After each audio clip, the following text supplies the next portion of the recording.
Hello, everybody. It's Stippling Vaughn, and it is Friday night.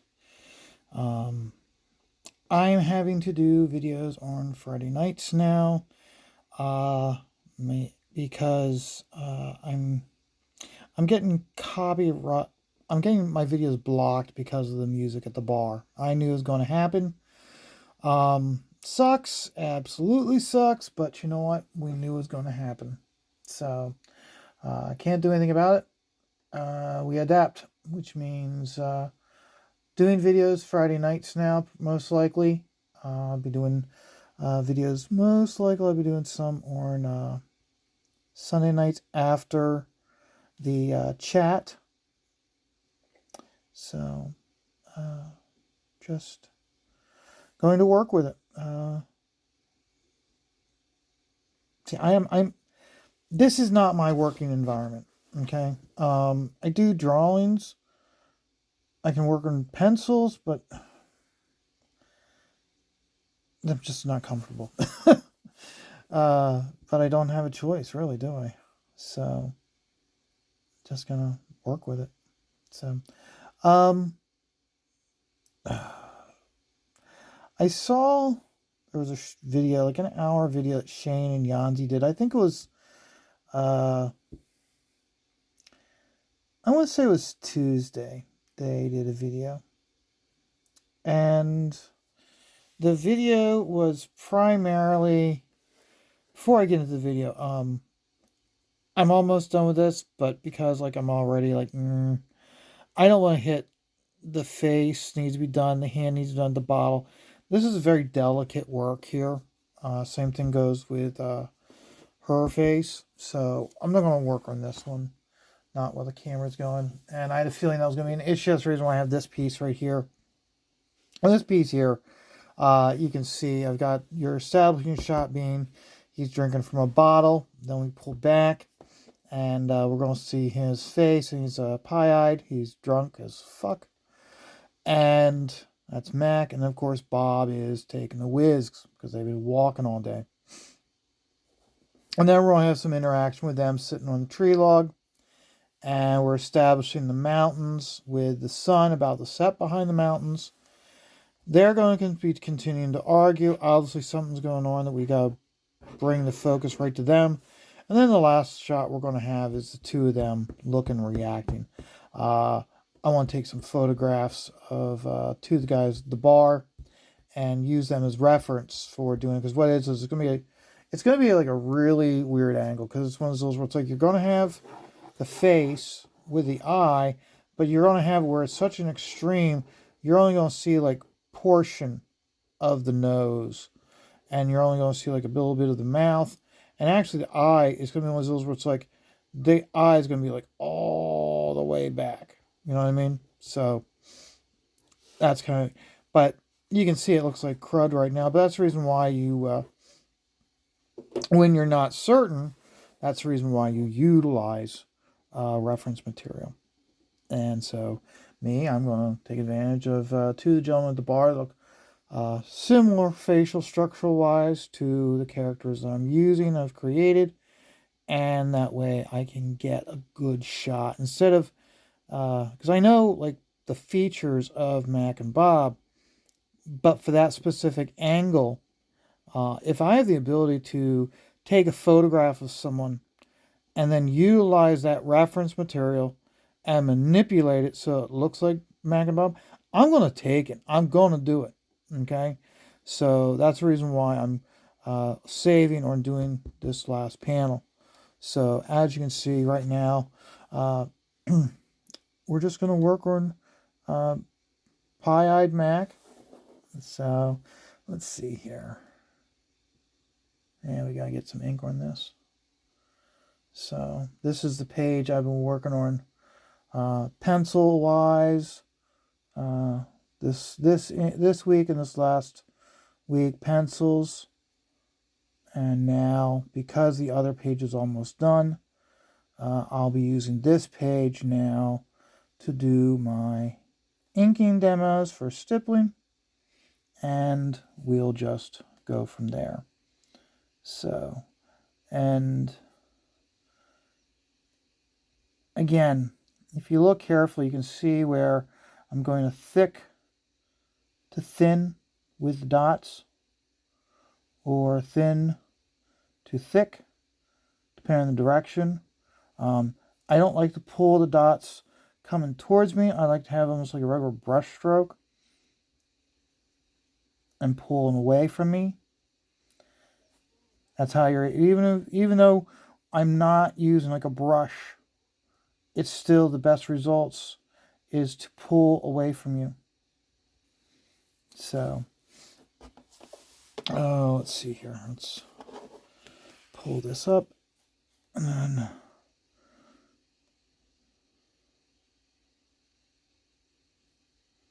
you can just see pulling up and away. But anyway, what I was saying about Shane and Yanzi. It seems like Yanzi is being trolled by the owner of a comic book store.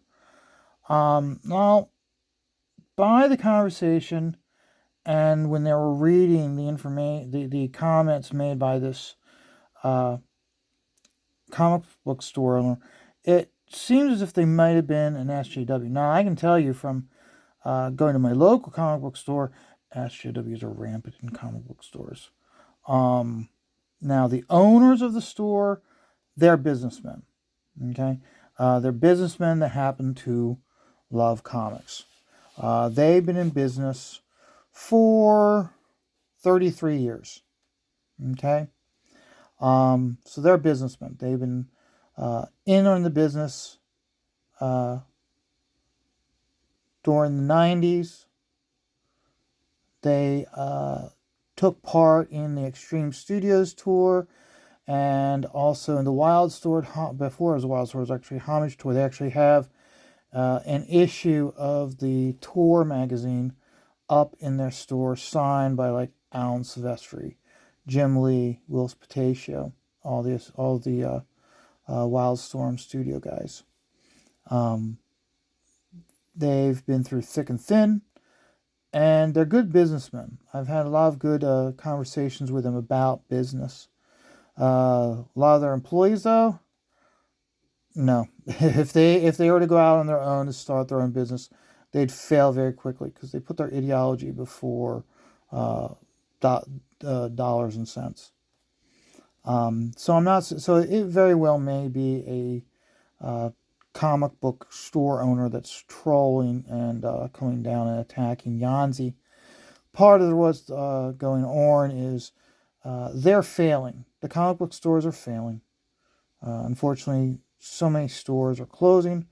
So it's easy for them to point their finger at CG creators and put the blame on them as to why they are going out of business. Okay? That is not their fault. Okay?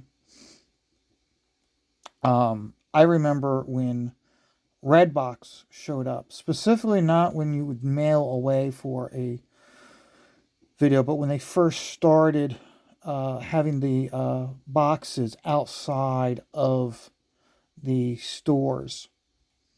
And instead of going to Blockbuster, you go to these outside these convenience stores and you could get yourself your movie.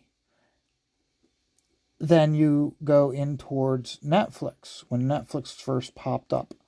And Netflix was streaming content directly to the buyers. Okay. The biggest thing about this is Redbox first approached Blockbuster. Blockbuster turned them down. It was like, no, they were satisfied with the business model they had. They didn't adapt. And where is Blockbuster now? Where are any video rental stores now? They've all been put out of business. First by Redbox, then by the streaming services.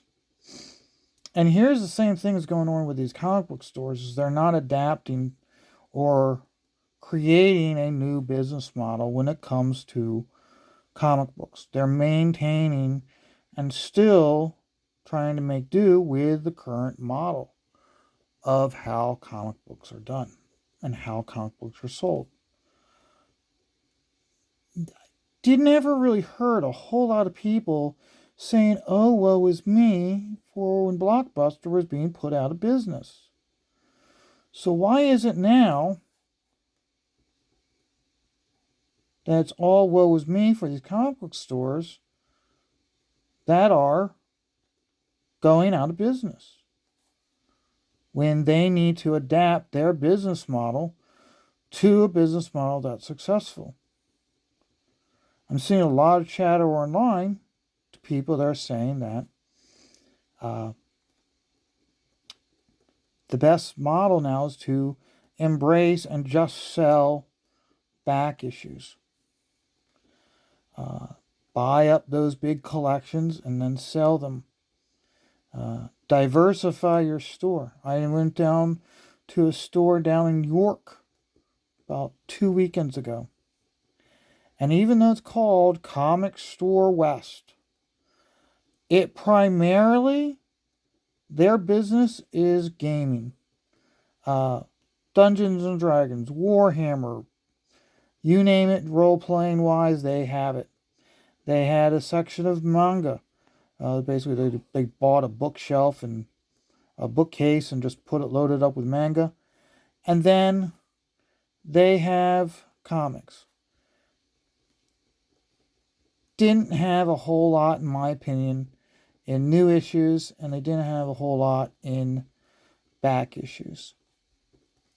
From my vantage point, it seemed more like this store uses the word comic book for marketing only.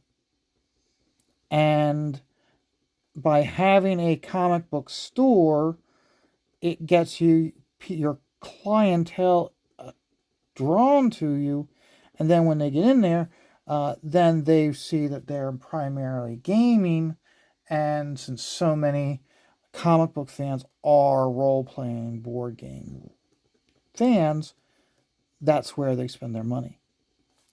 So I do see where you have to adapt your business model, and you can't just use a Comicsgate creator as your pariah for your failings. It's up to you to succeed. It's not up to the comic book creator. It's not up to the comic book company. It is up to the store owner to succeed. So, couple of notes I want to shout out to is Octagon. It's in demand and it's at $3,095. Check it out. You can buy both covers A and B, and I think it's only $35 for both covers. So you may want to check that out. Tear in the Trenches is at $82,000. It is currently at the printer. It is scheduled to be shipped out in May. You also have the Dale Keown Werewolf Tee is back up on the Wraith of God Blood Hunters campaign. That is Aaron Lepresti's book for 2 additional weeks. And that was actually the beginning of this last week. So basically you have 1 week left to order and get the Dale Keown t-shirt. I would highly recommend it. It is a high quality graphic shirt. It reminds me a lot of the type of tees that you would see if you went into a Spencer's Gifts at the mall. It's not the type of thing you would see, and when I say it's the type of thing, because of the quality of the graphic, okay? It's not the type of thing you would necessarily see at a Target or a JCPenney It's more along the lines of a type of graphic that you would see at a. I apologize. The dog is. Are you done? Are you done? Hey, pterodactyl, are you done? Hmm? Okay. I apologize. The dog is old, and so as a result, it coughs such as that. It got coined the nickname pterodactyl by Miss Stippling. So now when the dog coughs like that, uh, we call her pterodactyl. So, um, those are the main campaign shout outs I want to give you guys. There's a couple others. Um, just to rattle off a few. There's Graham Nolan's Ghosts of Matacumba Key. He also has a sign up available for Joe Frankenstein Volume 2. That will be launching actually very quickly because Joe Frankenstein has already been sent to the printers. So, and anybody that's followed Graham knows that he is very quick with the turnaround of these books. He's not going to draw this out. He's not going to lead you on. He is going to ship it out to the printer. So, also, I don't know, I can't remember what it's funding at, but there's also Rob Hunter's Death Raider. His book, I'll be quite honest, he should be a lot higher than where he's at. So if you take a look at it, I'll tell you right now, the artwork that he is doing for this book is outstanding, and it deserves some attention, more attention than it's getting. I would definitely take a look at this book, and I've backed it, and I would encourage everyone else within the independent community, fans of the independent books, to back this book. So, is it for today. So, you guys have a good evening. If this video sucks, I don't blame you, but still, I would like to, if you're able to, give me a like, a subscribe, a share, comment. These are free things that you can do to help me out. And moving forward, I will do my best to provide higher level of entertainment to you guys as I get used to streaming from home and not from my beloved bar. I might try to do one tomorrow from the bar, short one. It all depends. It really all depends on how loud the music is. So that'll depend on whether I'm able to stream or not. If not, it'll be tomorrow night. But that's the reason why I just gotta get used to doing these videos on Friday night. And as I get used to them, the content will get better. So, everybody, remember, life is stressful. Just take it all one dot at a time.